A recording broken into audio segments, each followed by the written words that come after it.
Paradoxical agriculture جو ہے یہ یا پکنگ جس کو ہم یہاں مقامی زبان میں کہتے ہیں، یہ ایسا پروڈکشن سسٹم یعنی کہ ایسا طریقہ کاشتکاری ہے جو قدرتی طریقہ کاشتکاری کے اوپر بنایا گیا ہے، یعنی کہ جو قدرتی کروڑوں سالوں سے ہماری ویجیٹیشن ہو رہی ہے، اور کروڑوں سالوں میں ہم نے جو نیچرل قدرتی ویجیٹیشنس تھی اس سے ہی خوراک حاصل کی،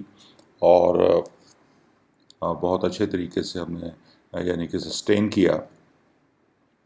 اسی سسٹم کو۔ ہم نے اٹھایا اور اس کو سمجھا، اور سمجھنے کے بعد پھر ہم نے اپنے سسٹم کے لیے ایسا طریقہ کاشتکاری بنایا جس کو ہم پکنک کہتے ہیں یا پیراڈاکسیکل کہتے ہیں، پیراڈاکسیکل ایگریکلچر کہتے ہیں۔ یہ ٹوٹلی جو ہے یہ قدرتی کاشتکاری کا طریقہ ہے جو ہم آپ کو یہاں پہ آپ کے ساتھ شیئر کر رہے ہیں یا آپ کو سکھانے کی کوشش کر رہے ہیں۔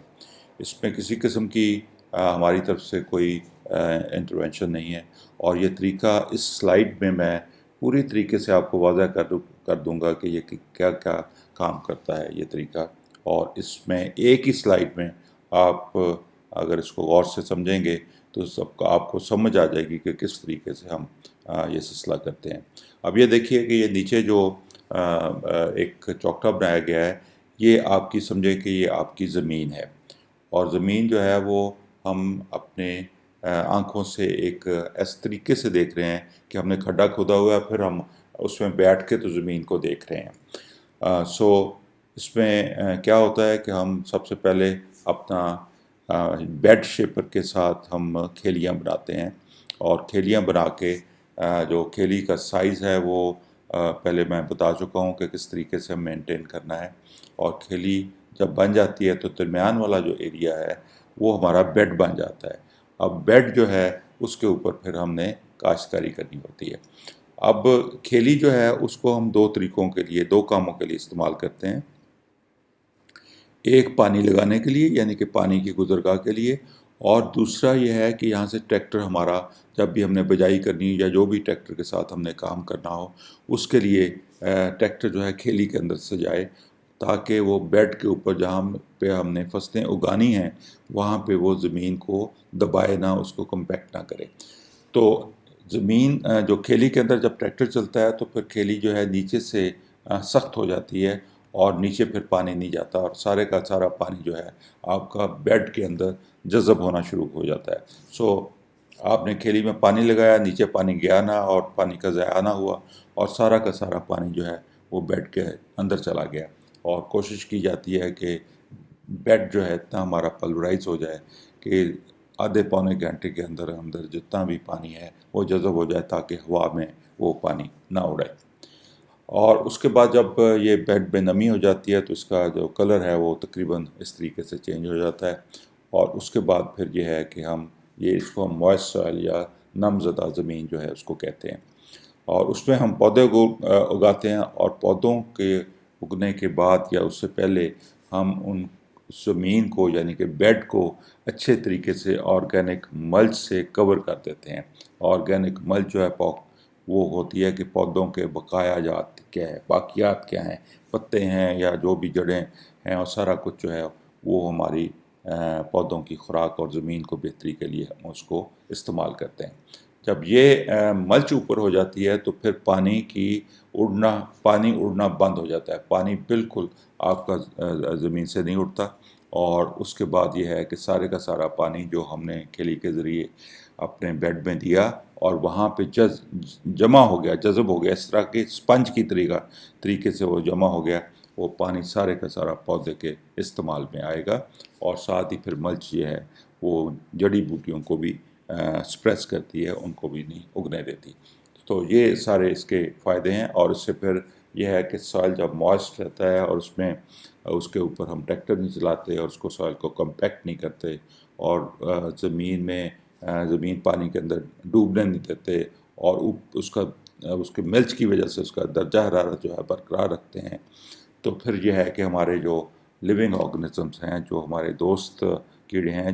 جن کو اللہ تعالیٰ نے بنایا ہے پودوں کی خوراک پیدا کرنے کے لیے، وہ دوبارہ وہاں پہ ریوائیو کر جاتے ہیں، دوبارہ آ جاتے ہیں اور ہمارے پودوں کے لیے خوراک مہیا کرتے ہیں، اور اس کی وجہ سے پھر ہمیں باہر سے کسی قسم کی کوئی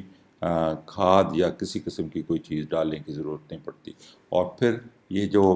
بایوٹا جس کو ہم کہتے ہیں، زمین کے اندر حیات جو ہیں وہ ایسی خوراک پیدا کر کے دیتی ہیں، ایسی اعلیٰ قسم کی خوراک اور ایسے بیلنس طریقے سے اس مناسبت سے پیدا کر کے دیتی ہیں کہ پودا بہت ہی صحت مند اور شاداب ہوتا ہے، اور جب صحت مند پودا ہوگا تو اس کے اوپر کسی قسم کی کوئی بیماری جو ہے وہ حملہ نہیں کر سکتی، اور اس لیے پھر ہمیں زرعی جو زہریں ہیں ان کو بھی استعمال کرنے کی ضرورت نہیں رہتی، اور پانی جو ہے وہ بالکل ہمارا سب سے زیادہ اس کی ایفیشنسی آتی ہے، یعنی کہ پانی سب سے کم استعمال اس طریقہ کاشتکاری میں ہمارا اس سسٹم کے تحت ہوتا ہے۔ ایون یہ ڈرپ اریگیشن سے بھی بہتر نظام ہے اور بہتر طریقہ ہے، اور اس میں پھر یہ جس طرح میں دوبارہ اس کو ریوائیو کراتا ہوں کہ اللہ تعالیٰ نے اونچی زمین بنائی جہاں پہ پودے پیدا کرنے تھے، اور نیچی زمین بنائی جہاں پہ پانی میں رہنے والے جانور اللہ تعالیٰ نے پیدا کیے، اور ہم نے زمین کو ڈبویا تو اس سے سارے ہمارے نقصانات شروع ہوئے، تو اس لیے ہم نے زمین کے اندر ہی بیڈس بنا کے اس کو زمین کو اونچا کر دیا، تاکہ زمین جہاں پہ ہم نے پودے گرو کرنے ہیں، جہاں پہ ہم نے فصلیں پیدا کرنی ہیں، وہ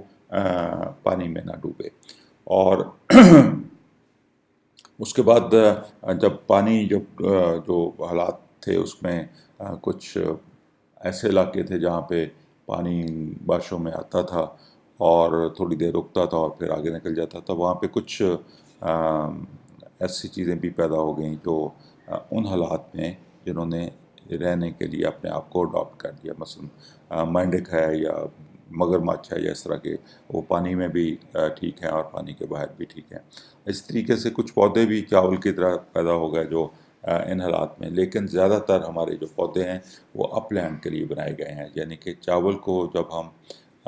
نم زدہ مٹی میں کاشت کرتے ہیں تو اس کی پیداوار بڑھ جاتی ہے، اور پانی کی بھی بچت ہوتی ہے، اور زمین بھی جو ہے وہ خرابی سے بچتی ہے۔ تو جو ملچ سوائل جس کو ہم کہتے ہیں، وہ جب ہم اس کے باقیات جو زمین کے اوپر چھوڑتے ہیں تو اس کے ایک تو پانی کی اڑنے کی بچت ہو گئی، دوسرا اس میں یہ ہوا کہ پانی جذب کرنے کی صلاحیت جو ہے سوائل کے اندر وہ بہت بہتر ہو گئی، اور پھر یہ جو بایوٹا ہے، یہ ہمارے پودوں کی باقیات وہ بایوٹا کی خوراک بنی، اور اس بایوٹا نے اس کو پودوں کی خوراک میں کنورٹ کر دیا۔ اب اس میں دیکھیں کہ جو بھی فوڈ ہے، یعنی کہ پودے جو ہیں وہ اپنی خوراک خود پیدا کرتے ہیں، اور پوری دنیا کے لیے، پوری کائنات پہ ایک ہی چیز ہے جو اپنی خوراک خود پیدا کر سکتی ہے، وہ پودے ہیں، اور قدرتی طور پہ اتنا مضبوط نظام اللہ تعالیٰ نے بنایا ہے، اور اس میں کسی قسم کی کوئی کمی اور کسی قسم کی کوئی خرابی پیدا ہو ہی نہیں سکتی اگر ہم اس نظام کے خلاف نہ جائیں۔ اب یہ خرابیاں پیدا ہوئیں کہ ہم اس نظام، جو قدرتی نظام تھا اللہ تعالیٰ نے بنایا، اس کے خلاف جانا ہم نے شروع کر دیا۔ اس میں خلافیت کیا کی کہ ہم نے اونچی جگہ جہاں پہ پودے اگنے کے لیے بنائی گئی تھی اس کے گرد گرد بنے بنا کے اس کو زمین میں ڈبونا شروع کر دیا۔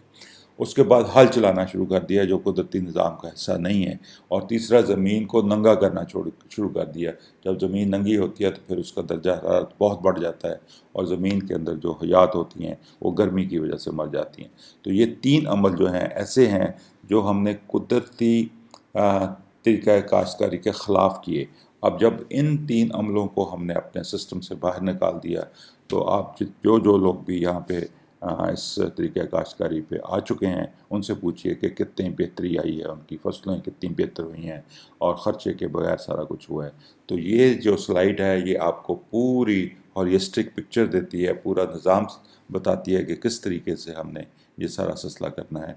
اور اس کو آگے چلانا ہے۔ تو ایک ہی سلائیڈ جو ہے یہی ساری آپ کو سمجھ دے دیتی ہے کہ ہم یہ کیوں نظام اس طریقے سے بنا رہے ہیں، اور اس کے کیا فوائد اور کیا بہتری آپ اس کی وجہ سے آئے گی، اور اس میں پھر کس طریقے سے ہم خرید کی ہوئی چیزیں ہیں، وہ کھادیں ہوں یا وہ زہریں ہوں یا جو بھی ہو، وہ اس سے کس طریقے سے بچت کر کے ہم بہتر پیداوار لے سکیں گے۔ شکریہ۔